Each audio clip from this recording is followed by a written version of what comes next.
Hey, what's up with the family? How you living? Solid. Appreciate y'all having me. Hey, no doubt. He had the Pro Bowl on it tag. Pro Bowl.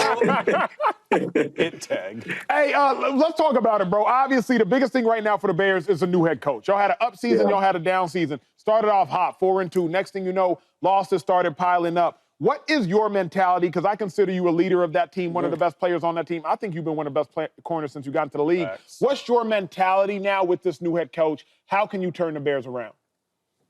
I think the talking is over with. Honestly, personally, I just feel like for us, for me, it's not about talk. It's not about expectations and none of that. It's about going out there and hooping on Sunday. And I feel like that's what we haven't done consistently enough. And even for me, all the hype, even with getting Caleb, of course, Caleb's a heck of a player. Rome's a heck of a player. But at the end of the day, that doesn't improve yourself on Sunday. We got to go out there. We got to ball. We got to hoop. So even for the defense, we had a down year. We didn't play to the expectation that we wanted to on defense. And then, of course, trying to just get the offense rolling consistently. So, I mean, it ain't too much to talk about for us. We got to go out there and play and make plays. I heard that. Jay, I'm a big fan of yours, bro, because I love that type of dog mentality that you always have. So I've been watching you play for sure. No doubt. I want to ask you this, though. Going against Ben Johnson twice a year, right, and seeing what that offense looks like, bringing him to the Bears, how do you feel about that?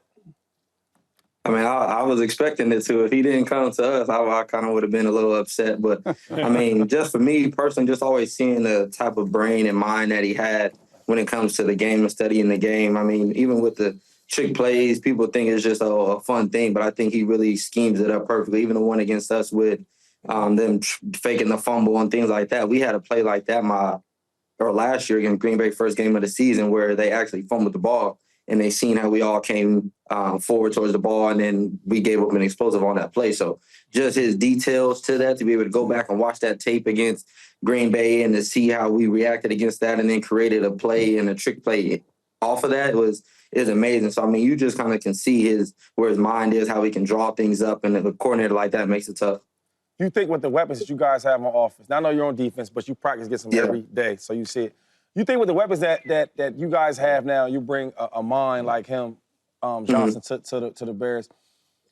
Can you tell us what you expect next year, though? I don't want to, overdo it with Super Bowl or stuff like that, but what do you, because you're in a tough division, but what do you see, though, with your defense and that type of offense and the players you already have there? What do you see? What can you say that maybe, I don't know, give us some expectations for next year? I want to dive a little bit deeper there, but I'm not trying to make you give us any type of predictions yet. No doubt. I think, honestly speaking, if we can just play off our potential, I feel like there's no reason why we can't be in the playoffs. We can just, in a sense, talk from that perspective. I feel like we have enough in every position room. Of course, I think we can add some pieces up front.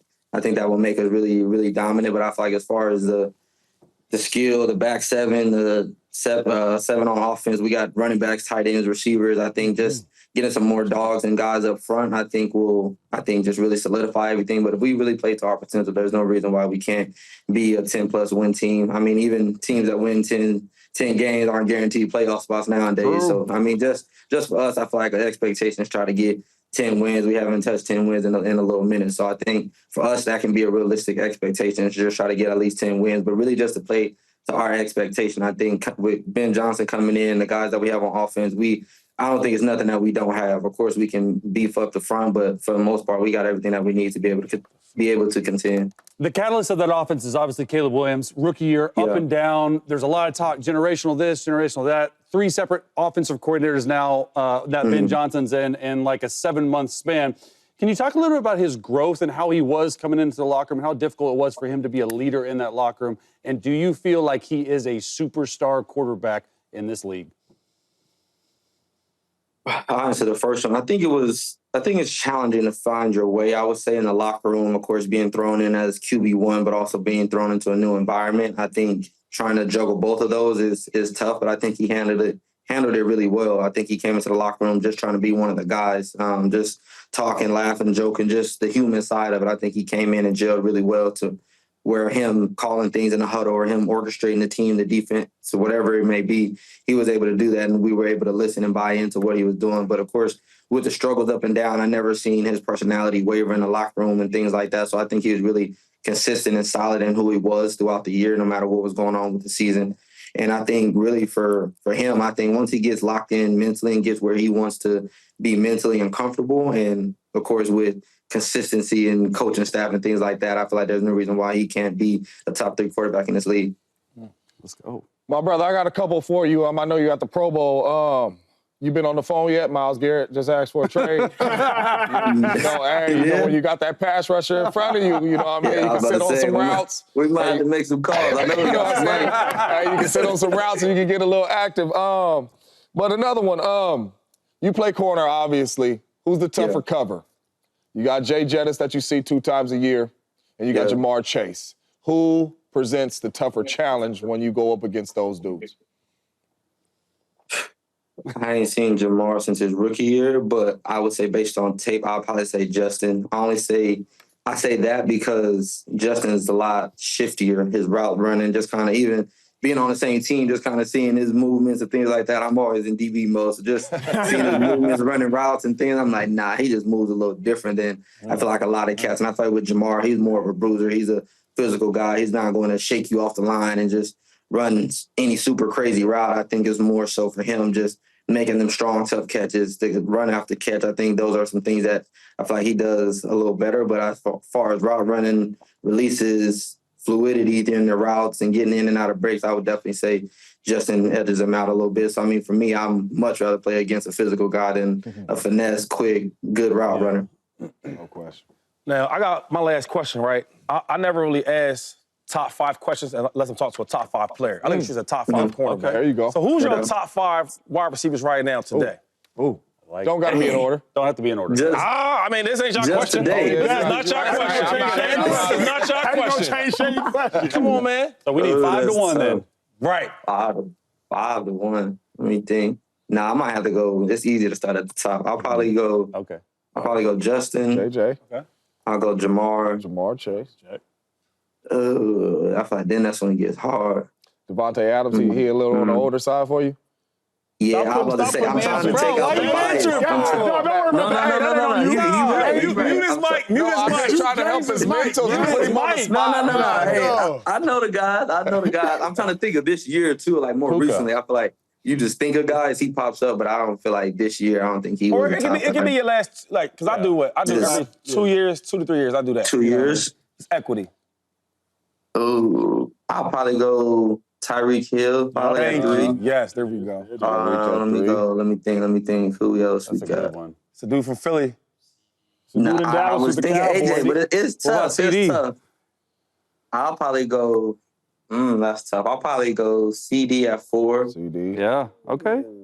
Who else we got? Oh, he didn't put AJ in there, huh? 5 is tough. 5 is tough for me because I want to go AJ, but I feel like this year I don't need to say it's his fault, but this year Yeah, I feel it. It's not his fault. It's tough to put him. Wait, it's not his fault? What you mean? What you mean by that? No, it's not his fault, but I mean, Whose fault is it? It's tough when you ain't getting off. You said who? Whose fault is it if it ain't AJ's fault? It's just the. It's Saquon's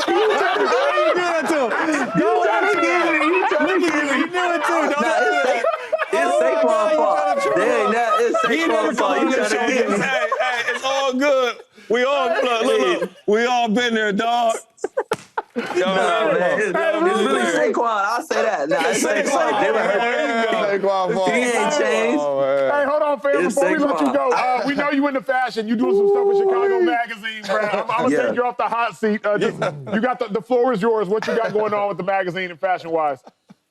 Oh, yeah, I got to fly back to Chicago this week. I got a fashion shoot with Chicago Magazine, just show off some different looks, take some pictures. That's been a thing of mine I've been trying to really get into, is just fashion, being creative on the fashion side of it. I think to a lot of guys in the league, they'll throw on some designer and they'll just throw on something that just look good, but without them being in it. So I think for me, just trying to find different pieces, different outfits to where I can make it look good. I can make it look flashy and different too. Because I mean, I feel like a lot of times guys put on the same pieces. I always want to put on something that's a little different. So I'm just looking forward to getting that opportunity to showcasing that, and then hopefully just keep showing up to more fashion weeks and things like that. No doubt. Look good, feel good, play good. You obviously got the play good part down pat, my dog. Hey, best of luck this offseason and next season. We'll see you soon, fam. Appreciate y'all, boys. What up, YouTube family? Welcome to the facility. Thanks for watching, and you better be sure to hit that subscribe button if you want to get more highlights from the show and all of our exclusive content.